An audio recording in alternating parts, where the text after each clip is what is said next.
Oh, the lies Democrats and the media tell about the war between Israel and Hamas. Last night's lies got people killed. We'll give you all the details and break down that story for you in just a moment. Plus, we check in on the Stop Trump Summit in New York. It's as hilarious as you imagine.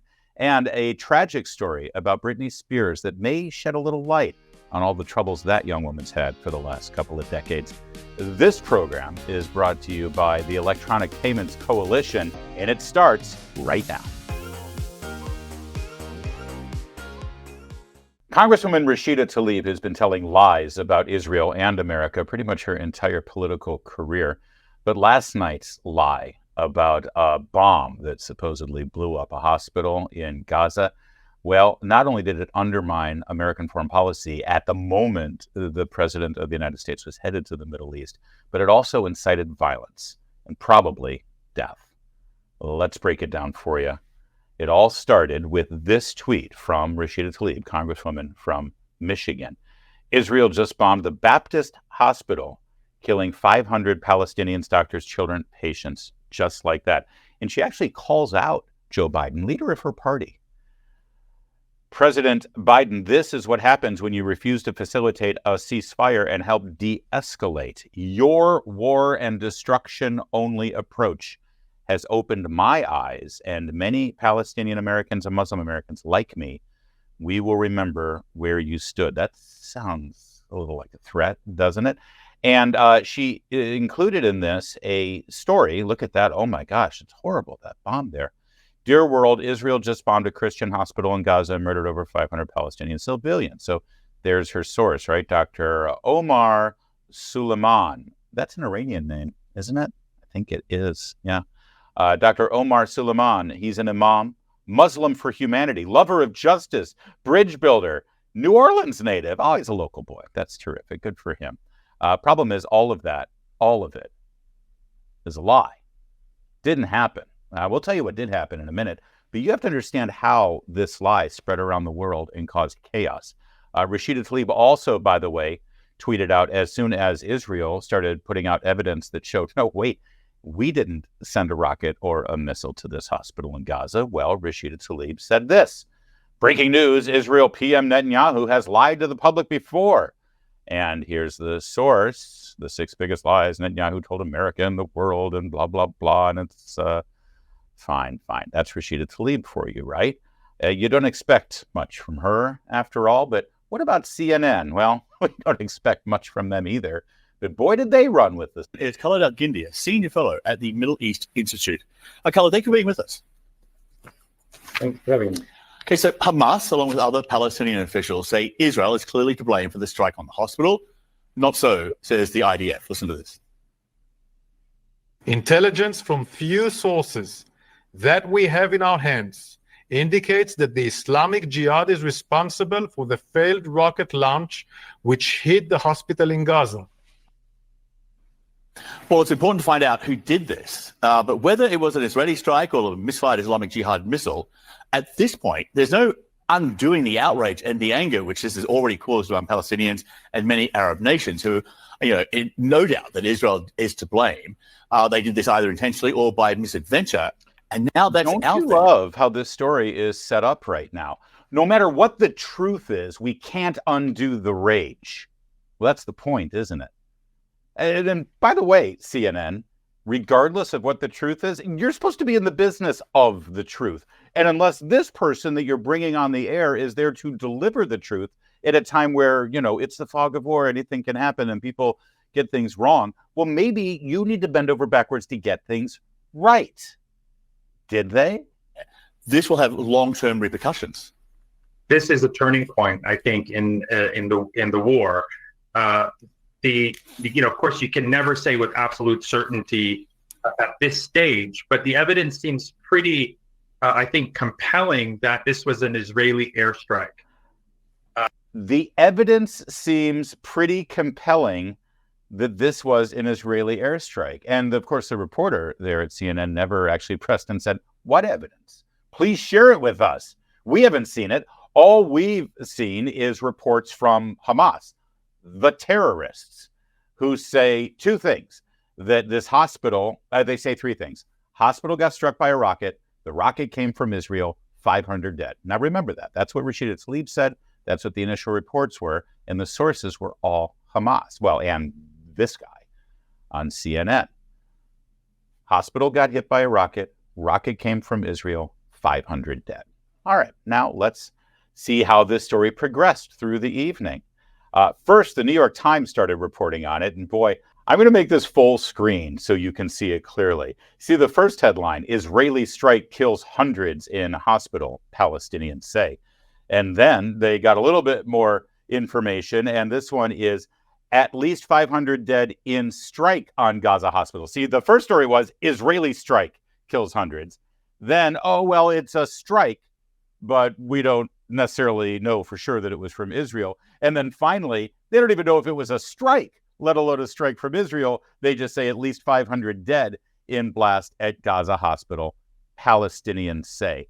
And yeah, Palestinians say is the key modifier here because that's the only source on all of this. And none of the headlines say anything about what the Israeli government's message is or the IDF's message is, right? And remember, this is the narrative. Rocket hit the hospital. The rocket came from Israel, 500 dead. Okay, now, as that story grew and as the vitriol from an American congresswoman, Rashida Tlaib, was spread like wildfire across the Middle East, we had, well, wildfire spreading in front of U.S. embassy on the Muslim street, as they call it. This video, I believe, from Beirut.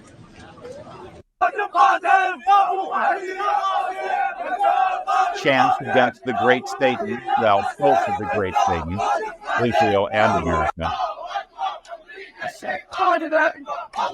Marches all through the night, screaming with rage against the Israelis and America, of course, for supporting them after they sent a rocket to kill 500 innocent people at a hospital.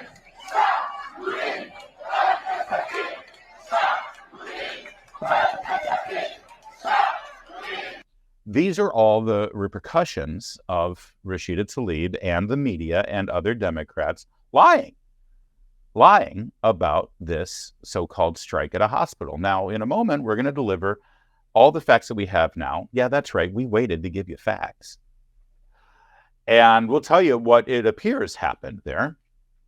But you have to understand how detrimental this was, not just to Israel and to people around the world who were living in those cities where you just saw the marches, the riots, the screaming, and the fires erupted, but also to American diplomacy. The President of the United States was literally in the air on Air Force One, heading to meet with Benjamin Netanyahu when this story blew up. And the reaction was immediate. The King of Jordan had planned to welcome President Biden for a mini summit in Amman. It was going to include President Abbas of the Palestinian Authority and the President of Egypt. The King of Jordan canceled that. Incredibly insulting, frankly unprecedented, to tell a president while he's in midair, no, I won't be meeting with you now. And it was directly as a result of this fake story that was circulated. And by the way, Rashida Tlaib, the congresswoman who instigated all of this, she still has that tweet up. If you go to see X.com right now and see what she posted, it's still there. She has made no change, no modification, and certainly no apology. Now, late into the evening, Israeli forces and their version of the Pentagon, basically, released some footage that they had. And we'll go ahead and let you see it, and you can decide. You see how they label the launch site where rockets are going, and you'll see rockets streaming there in a moment, and then you'll see where the hospital is. This is proof of Israel's claims that it was actually missiles from the Gaza Strip shot into the direction of the El Ahli hospital in Gaza City and not from Israel. This is Channel 12's camera. It is a camera situated in the city of Netivot, and its view is of the Gaza Strip. You see the time stamp on this. It's 6:59, and this is when it happens. We can press play on the tape, and you can see very clearly. Again, this is Channel 12's camera. You can see the rockets. This is the left red stamp fired over the hospital, which is the right, and you can see the blast. So that is proof of the fact that it came from the Gaza Strip. Our cameras, Channel 12's cameras. The president of the United States has already said it appears it was done by the other team, meaning he also realizes that it was shooting from inside Gaza over the hospital. That's right. President Biden, when he did get to Israel, did in fact say that. But as he was saying that, the U.S. newspapers came out with these headlines bright and early. Washington Post, hospital strike kills hundreds. Again, the narrative that we've been told. Rocket hit a hospital, rocket came from Israel, 500 dead. So you still have part of that story here, right? A hospital got hit, at least they don't say it came from Israel, and hundreds are dead. Wall Street Journal, blast at Gaza hospital kills hundreds. Again, hospital explosion, hundreds. And the New York Times, of course, blast kills hundreds at Gaza hospital. I'm curious, though, would this still be headline news in any way whatsoever if the rocket came in the other direction? Or for that matter, if what we appear to see now as the truth, that the actual rocket was fired from within Gaza, is that headline news? I mean, they had to run with this. Last night, they had to make the decision, but I wonder if they knew the full truth at the time of publishing, if they would even put it on the front page. Well, as they say, sunlight is the best disinfectant. And this morning, when the sun rose in Gaza, we saw the truth. Remember again, the narrative was, rocket hit a hospital, rocket came from Israel, hundreds dead. I've already showed you proof that it appears that rocket did not come from Israel, it came from Gaza. Now, what about the fact that it hit the hospital? Well, here's the footage. That building to the right is the hospital. It's still standing. What you're seeing is the parking lot and all of the cars that were damaged by the rocket. It doesn't appear as though the rocket actually hit the hospital at all, let alone killing 500, let alone at this point even killing hundreds. This is the footage that was delivered independently this morning. You can see it as a Christian chapel there at the hospital. As was reported, it was a Baptist hospital, but the building itself is intact. It's not blown up. It's not on fire. But the parking lot is. Not quite as compelling a story, is it? Errant rocket from a Gaza terrorist meant for Israel hits parking lot of hospital. Number of dead unknown. And there may be some people dead. It's not hundreds. Certainly not 500. But that was the story. Here's President Biden on the ground in Israel this morning. But the point is this, that I was deeply saddened and outraged by the explosion at the hospital in Gaza yesterday. And based on what I've seen, it appears as though it was done by the other team, not you. But there's a lot of people out there not sure. So we're going to overcome a lot of things. Wow, the clear, forceful leadership, the strength that our president shows at times like this is really stirring and inspiring, isn't it? The other team? The other team? What is this, a game? Oh, there's still some people who aren't sure. There are questions. You're the president. Have you seen the intelligence? Have you seen the data? Say yes or no. It sounds like he was saying that it came from Gaza, and then he ends it with that weak sauce? We deserve a little better right now, don't we? Oh, and speaking of that, he had one other thing to say. You know, years ago, I asked the Secretary of State, when he and I were working in the Senate, to write something for a man. He said, he wrote a line that I think is appropriate. He said, it's not, we lead, not just, well, I won't go into it. I'll wait later. Taking too much time. Honestly, it brings a tear to your eye, doesn't it? I mean, it's times like this that we feel so lucky to have leadership. Not since John Kennedy has asked not what your country can do for you. Not since Franklin Roosevelt. And we have nothing to fear but fear itself. Not since Ronald Reagan and tear down this wall have we been inspired by such leadership. All right, let's take a minute to talk about the big box bill. And well, the first thing you need to know about it is you have to stop it. Stop the big box bill. And you can go to a website set up for it. It's called stopthebigboxbaitandswitch.com. Stopthebigboxbaitandswitch.com. So what is the big box bill? Well, technically, it's Senate Bill 1838 and House Resolution 3881. And they're going to tell you that this is to help businesses like big box stores, because we all like them, right? Costco and Walmart and all that. And it is going to be great for them. You know who it's going to hurt? It's going to hurt small businesses, entrepreneurs, mom and pop shops. You know, they're the ones who really do need help in this economy. The economy has been broken because the government has been intervening for so many years. So why not intervene some more and hurt the little guy? Well, we don't want to do that, do we? We're conservatives. We like the free market. We like entrepreneurship. We don't like the big box bill. You saw what happened with the Durbin Amendment. Remember, they sold that to you, telling you it was going to make things better for you by reducing fees for transactions, and it didn't work out at all. It's a disaster. Now our credit card rewards might be threatened by the big box bill. Our security on our credit cards and basic consumer protections are at risk because of the big box bill.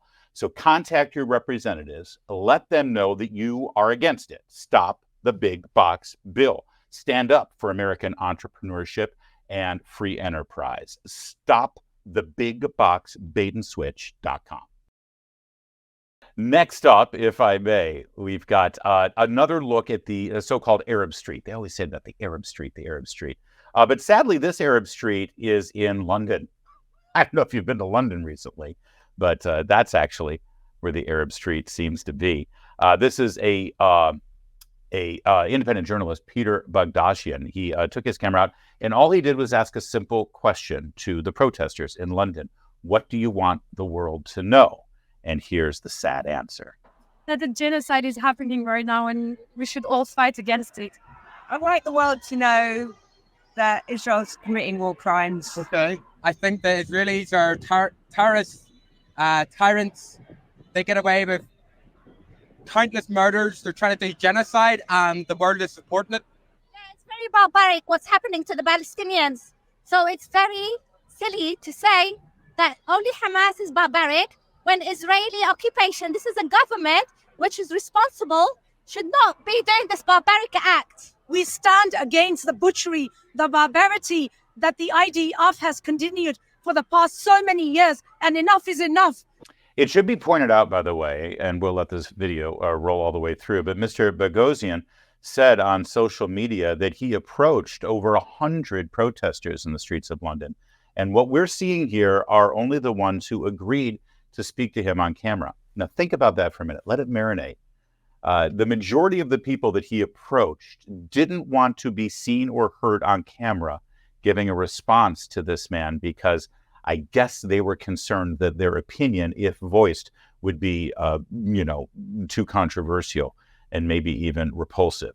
So these are the ones who are okay with being seen and heard speaking their mind. Just imagine the people who are a little bit more reticent. It boggles the mind. Can I ask what you want the world to know? I see the big sign. This is a genocide, and it's completely wrong. 600 children have died. This is wrong, completely wrong. I mean, it's pretty well known. 600 people have died. This is genocide. No acknowledgement of the over 1,000 Israelis who were killed. And by the way, when you're talking about the state of Israel and you're tossing around the word genocide, maybe you should be a little circumspect. Unless, of course, you don't think that happened. And, well, my guess is that's exactly what they think.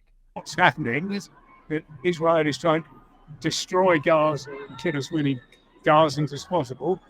Israel is trying to destroy Gaza and as many Gazans as possible.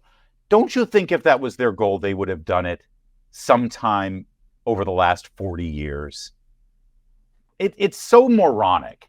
And again, I keep saying the same thing this week, but sadly, it's quite applicable. These people are moral idiots with completely broken moral compasses. I assure you, if Israel wanted to destroy Gaza and kill as many Gazans as possible, they would have done it already. That's it, really. Just want to stop. I want the world to know that people are angry. They're standing with the Palestinians. They can see that this is genocide happening, and they're not willing to tolerate it. It's not a conflict, it's a genocide. Millions of people. You know what? If everything is a genocide, then when an actual genocide happens, you've lost the power of that word.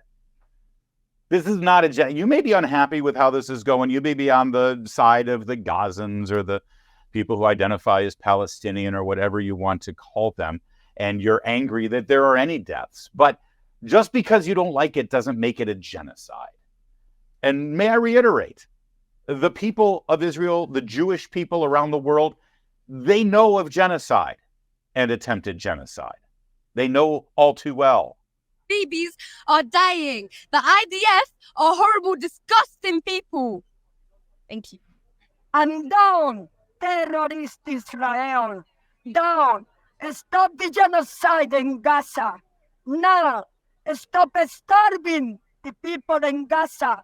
They are dying with hunger, thirsty, and they are missing many things that you need to live.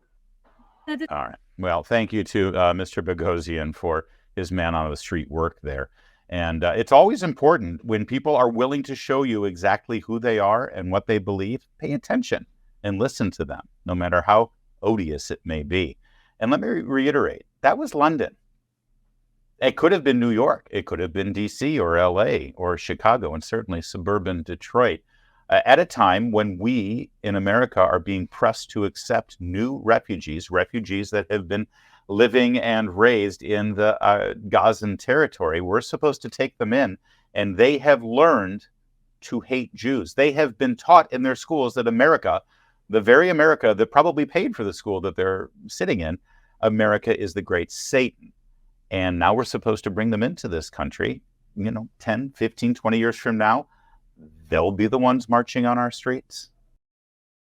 Let's switch now to a man who's become our favorite politician. He's Canadian. And I'm trying to figure out a way that we can amend the Constitution to get him to run for office here. We played him yesterday, and the response was so huge that we were happy to find one more clip. You know who I'm talking about. Our favorite apple-crunching conservative. He is Pierre Poilievre. Wait, Poilievre? Oh, it's French and Quebecois. I don't know how to pronounce it. That's why I live in America, so I don't have to pronounce a language other than English. But here he is, once again, working with a reporter, blasting at her when she presents a false premise, and it's beautiful to watch. Hello, Mr. Poilievre. A number of your own comments. That's it, Poilievre. It's not that hard. Poilievre. Well, I mean, the problem is there's an R in there. It's silent, apparently, because French. Okay, Poilievre. Let's go. Hello, Mr. Poilievre. A number of your own comments and actions have been characterized as dog whistling to the far right. By who? By a number of different, but I think it's been characterized by that way. But are you trying to...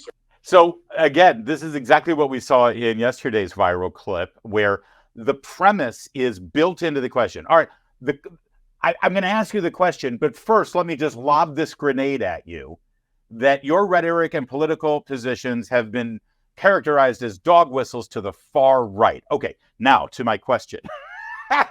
and Pierre, God bless him, says, I'm sorry, who is characterized? I'm sorry, by who?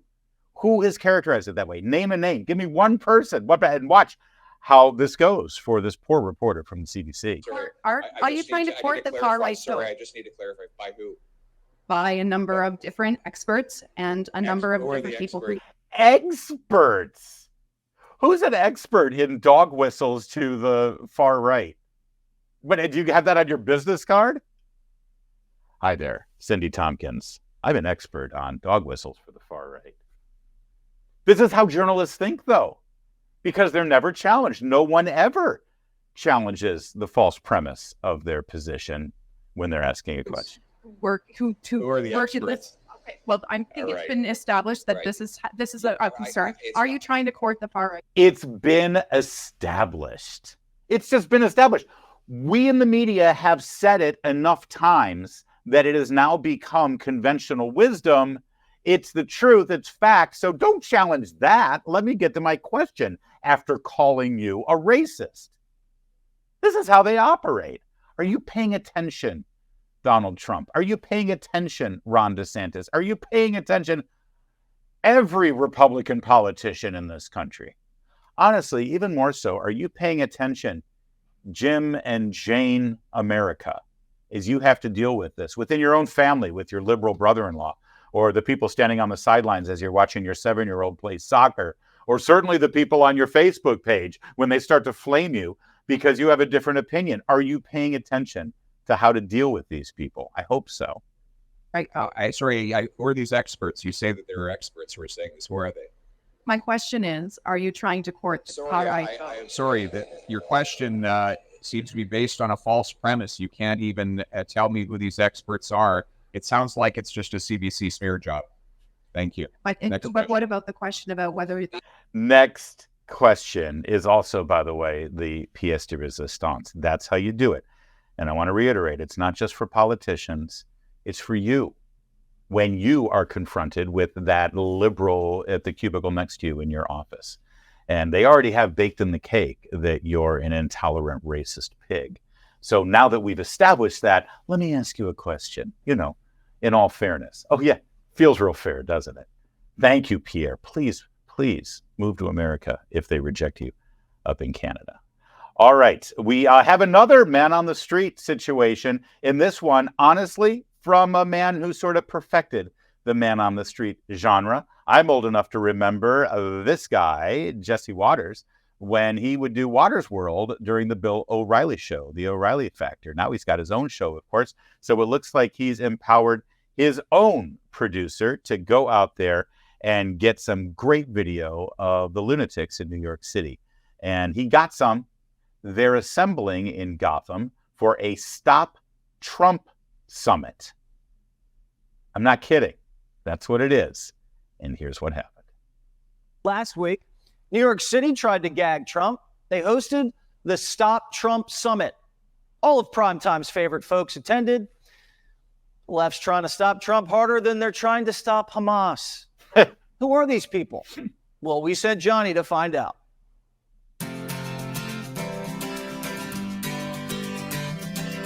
What's the big plan to stop Trump? Be a little bit more aggressive. I don't know if there is a plan. I don't remember.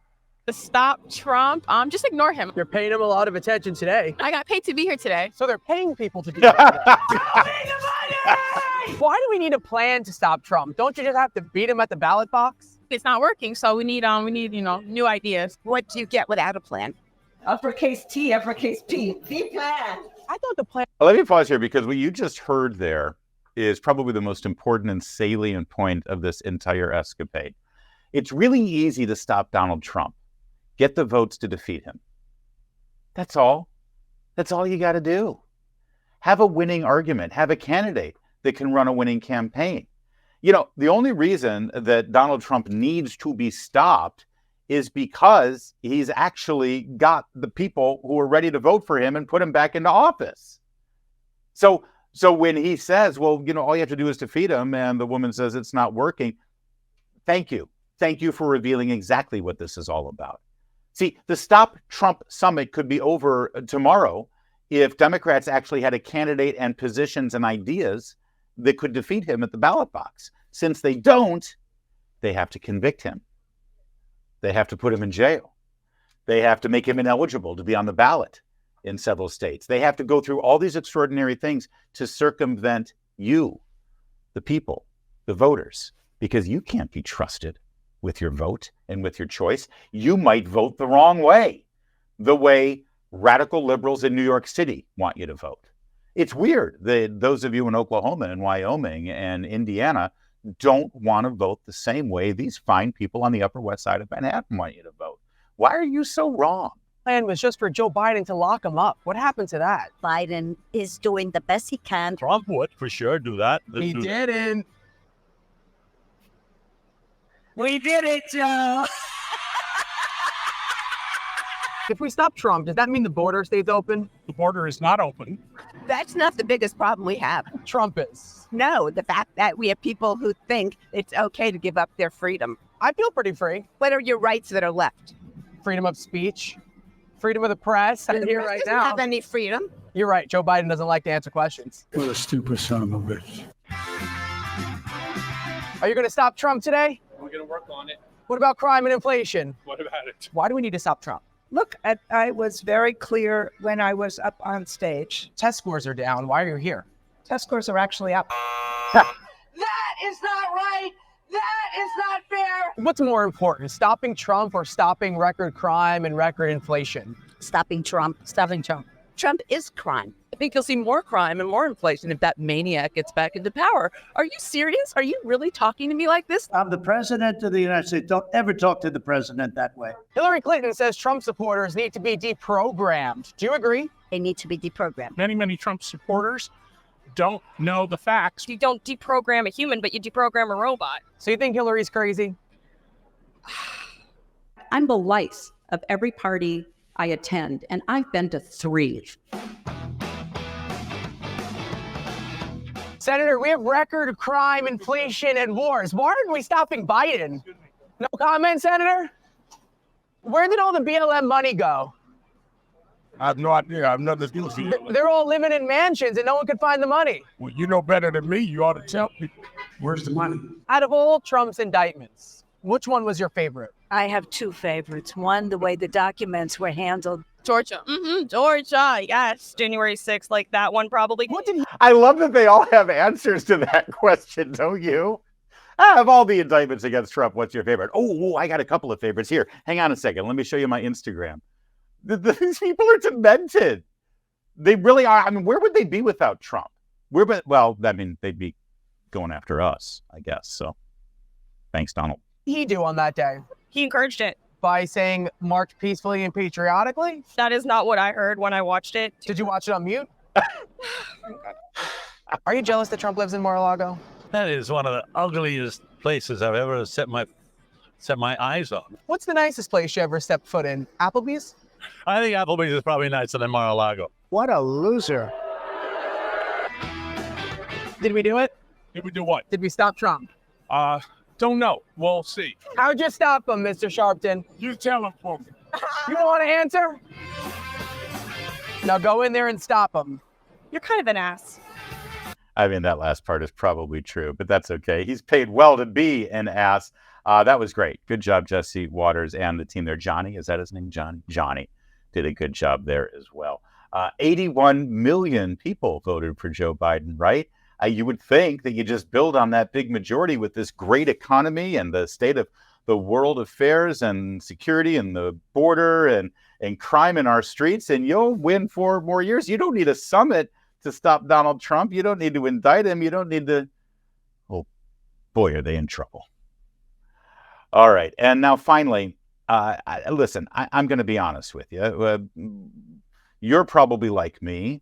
You've seen Britney Spears grow up before your very eyes over the last couple of decades. She started out as a Mouseketeer on the new Mickey Mouse Club on the Disney Channel. Remember, she was on there with Christina Aguilera and Justin Timberlake. And now, listen, she's had a troubled several years. She's had a troubled decade or so. She just went through that whole thing with her dad and conservatorship, and now she's free. She's able to run her own social media and spend her own money. And well, sadly, she's doing things like posting videos of herself barely dressed, dancing with knives.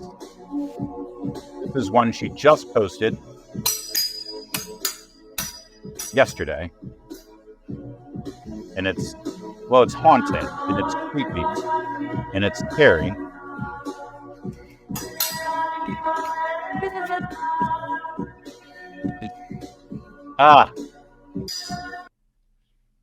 And there's something about it that is incredibly disturbing, because we're seeing a young woman here who is using her body and her sexuality in such an exploitive way. She's exploiting herself, frankly. But if you watch these videos of her, and there are many of them over the last couple of years, you can see in her eyes almost a wounded vacant look that makes the entire escapade creepy and scary. She's got issues, problems. And yesterday, we learned what could very well be at the root of many of those problems. As I mentioned, she was on the Mickey Mouse Club with Justin Timberlake, pop star of that era, and Britney Spears, and they dated. Remember how they dated? In fact, I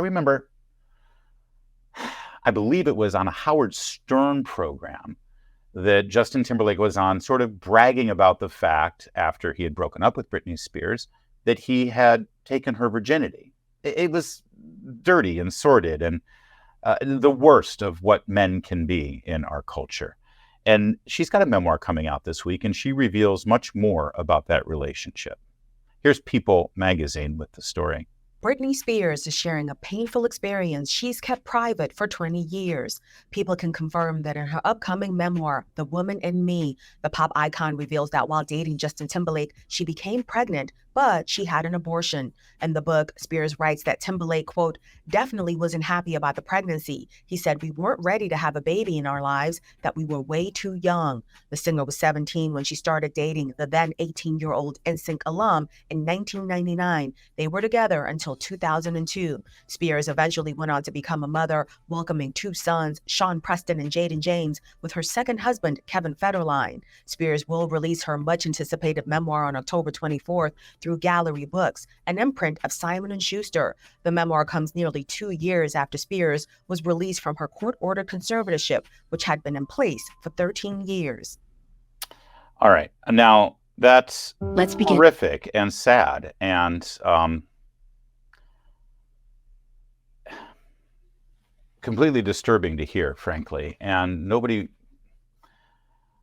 wants to have to air this kind of thing. And I'm sure that it brought a lot out of Britney Spears to actually come forth and tell the story about this forced abortion. She wanted to marry Justin Timberlake. She wanted to have a family. She would have. And for everybody who suggests that abortion needs to remain legal in this country because there are so many impoverished women and women who have been abandoned and they don't have any other choice. Well, Britney Spears had plenty of choices. She was not impoverished. She had plenty of money, and she was more than willing to have the baby.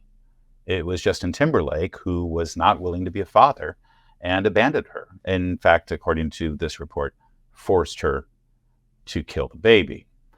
We've gone in our culture from a let's keep abortion safe, legal, and rare to let's celebrate abortion and shout it from the rooftops and be proud of this dastardly evil act. And somewhere along the way, we sort of lost our way on such an important and tragic issue. You look at Britney Spears now, and a very sharp-eyed individual out there caught a video of her performance of one of her songs that talks about a tragic loss and pointed out that while she sings this song, she grasps at her belly where she would have had a growing baby. Watch. Every time I try to find out more without my wings, I feel so small. I guess I need you, baby. Every time I see you in my dreams, I see your face. It's haunting me. The song's possible. Yeah. It kind of puts all the other videos that we've seen from her in a different light, doesn't it? And in a different perspective. I know when I see them, if they fly across my social media feed, I'll certainly look at them a different way. Here in this country, as we have an ongoing debate about the future of the abortion industry, we often neglect the stories of the physical harm that this procedure inflicts on women when they have it, sometimes long-lasting physical harm. But we certainly don't talk about the psychological damage and the emotional damage. One can't even come close to relating to what kind of pain Britney Spears went through then and is still going through now. And there's one other thing we don't talk about enough in this country, and that's the role of men. I always get a little freaked out by men in positions of power who are so adamantly in favor of keeping abortion legal. I see them, I see how passionate they are, and I think to myself in the back of my head, boy, these guys really want that ticket out, don't they? They want their exit strategy if they get some woman pregnant. Why are they so adamant to keep this procedure legal? And well, Justin Timberlake, sadly, it appears, is a perfect example of everything that's wrong with men in this culture that keeps this exit policy safe, legal, and not at all rare. That's it for today's episode, but we'll be back next time. Hey, thank you for watching. My name's Larry O'Connor, and the more you can subscribe and like and share, the more we can keep doing what we love doing. We'll see you next time.